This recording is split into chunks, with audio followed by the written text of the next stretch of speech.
Hello friends, आप सभी का हमारे चैनल में स्वागत है। आप लोग हमारे साथ वीडियो में बने रहिए और मैं कहानी सुनाऊंगी तो आप लोग कहानी को पूरी सुनिएगा। और इस कहानी का नाम है शराबी पति।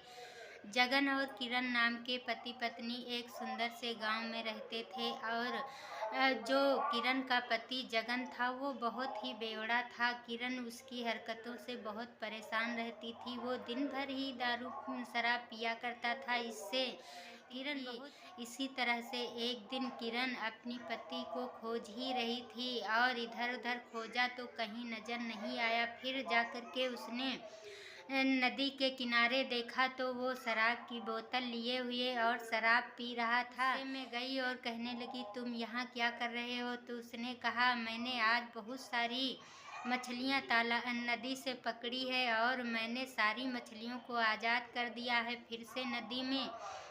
और ये मछलियाँ जब मेरे पास आएंगी मैं शाम में आऊँगा और फिर सारी मछलियों को बेच करके बहुत सारे पैसे मेरे पास हो जाएंगे।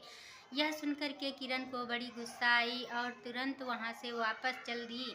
और फिर कुछ ही दूर पहुँची थी किरण, तभी जगन की शराब की बोतल खाली हो गई और उसने पीछे को फेंका। तब तक वहाँ उसके पीछे एक कुत्ता आ गया। वो बोतल जाकर के कुत्ते के लग गई। अब क्या, वो कुत्ता जगन को दौड़ाने लगा। अब वहाँ से जगन तेजी से लगा, भागते भागते भागते भागते एक पेड़ के नीचे पहुँचा और तभी पीछे मुड़ करके देखा तो वहाँ कुत्ता नहीं था उसके पीछे। वो उसी पेड़ के नीचे बैठ करके सुस्ताने लगा और उस पेड़ के नीचे एक और व्यक्ति था। वो व्यक्ति मधुमक्खियों के छत्ते से शहद निकाल रहा था। तभी जगन ने पूछा, भाई इस शहद को तुम क्या करोगे? तो उस आदमी ने बताया, भाई इस शहद को मैं बेच करके बहुत सारे पैसे कमाऊंगा। और तभी जगन ने कहा, इसमें जो मधुमक्खियाँ थी वो आपके काटती नहीं हैं?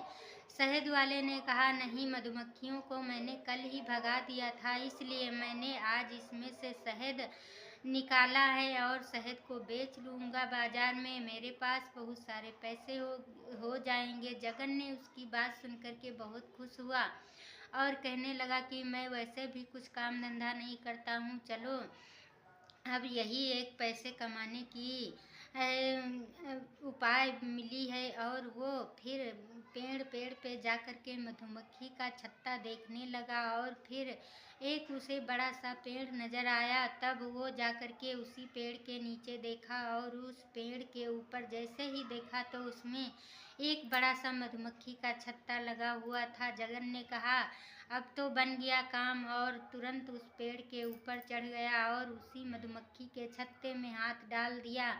और जैसे ही उसने मधुमक्खी के छत्ते में हाथ डाला, सारी मक्खियाँ उसके शरीर में लिपट गईं और काटने लगी। जगन वहाँ से जैसे तैसे उतरा और भागते भागते चिल्लाते चीखते हुए अपने घर की तरफ आ रहा था।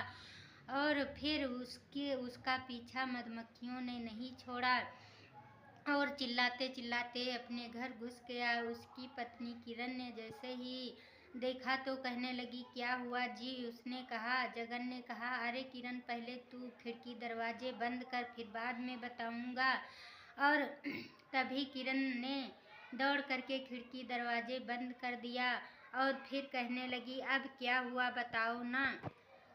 जगन कहने लगा, तुम जानती हो मेरे पीछे बहुत सारी मधुमक्खियाँ लगी हुई हैं और कहीं से भी खिड़की दरवाजे मत खोलना, नहीं तो वो अंदर आ जाएंगी और तुमको भी नोच डालेंगी। यह सुनते ही किरण बहुत ही खुश हो गई और हंसने लगी और कहने लगी कि तुम्हें क्यों मधुमक्खी नोच रही हैं? उसने कहा, मैंने शहद के छत्ते में हाथ डाल दिया। किरण और जोर जोर से हंसने लगी और कहने लगी, तुम्हें जी इतना नहीं पता कि मधुमक्खियों के छत्ते में हाथ डालोगे तो नोच ही डालेंगी।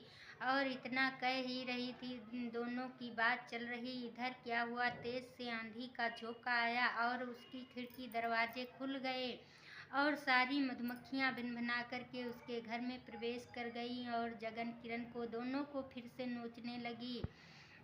और दोनों वहाँ से चिल्लाते हुए भागे। जब भागते भागते अब बहुत दूर निकल गए, लेकिन फिर भी मधुमक्खियों ने पीछा नहीं छोड़ा।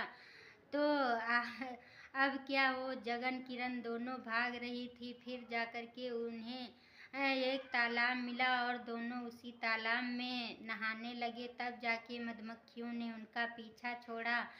तो आप लोग इस कहानी को सुनिए और ये कहानी कैसी लगी आप लोग कमेंट करके बताइए। कहा जाता है कि ज़्यादा लालच भी नहीं करना चाहिए, लालच एक बुरी बलाय होती है। तो जगन आलसी व्यक्ति था, कुछ काम धंधा करता नहीं था और दूसरे के कहने से उसने मधुमक्खियों के छत्ते में हाथ डाला, तो उसको इसका फल ज़रूर मिला। और आप लोग इस कहानी को सुनिए। अगर कहानी अच्छी लगे तो चैनल को सब्सक्राइब करें, लाइक करें और कमेंट करके बताइए मेरी कहानी कैसी लगी। तो आज की कहानी मैं यहीं एंड करती हूँ। अगली कहानी में आप लोगों का स्वागत रहेगा। तब तक के लिए बाय बाय।